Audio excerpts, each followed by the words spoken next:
जेव्हा खुद्द डॉक्टर बाबासाहेब आंबेडकरांना एक चित्रपट बघून अश्रू अनावर झाले होते। हा ऐतिहासिक फोटो बघा। डॉक्टर बाबासाहेब आंबेडकर, सविता आंबेडकर, कर्मवीर भाऊराव पाटील आणि आचार्य प्रल्हाद केशव अत्रे एकत्र दिसतील। निमित्त होतं अत्रेंच्या चित्रपटाचं प्रदर्शन आणि त्या चित्रपटाचं नाव होतं महात्मा फुले।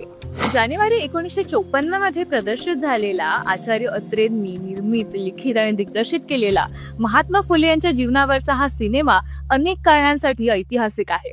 पहिली गोष्ट म्हणजे या चित्रपटाच्या सुरुवातीला खुद्द संत गाडगे महाराज चित्रपटाचं मंगलचरण सादर करतात आणि ही महाराजांची आजपर्यंत अस्तित्वात असणारी एकमेव चित्रफित आहे असं म्हणतात। मोठे थोर महात्मा जगप्रसिद्ध कोण झाले तर ज्योतिराव।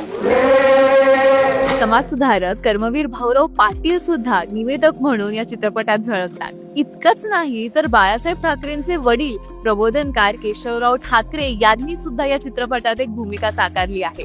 महात्मा फुले चित्रपट पाहिल्यानंतर आचार्य अत्रेंचे मित्र असलेले डॉक्टर बाबासाहेब आंबेडकरांच्या डोळ्यात सुद्धा अक्षरशः पाणी आलं होतं असं सविता आंबेडकर त्यांच्या पुस्तकात सांगतात। चित्रपट पाहून बाबासाहेबांनी अत्यंत प्रेमाने फुलेंची भूमिका साकारणाऱ्या बाबूराव पेंढारकरांना शाबासकीची थाप दिली आणि अत्रेंचं सुद्धा कौतुक केलं आणि त्यावरच समाधान न मानता त्यांनी अत्रेंना पत्र सुद्धा लिहिलं।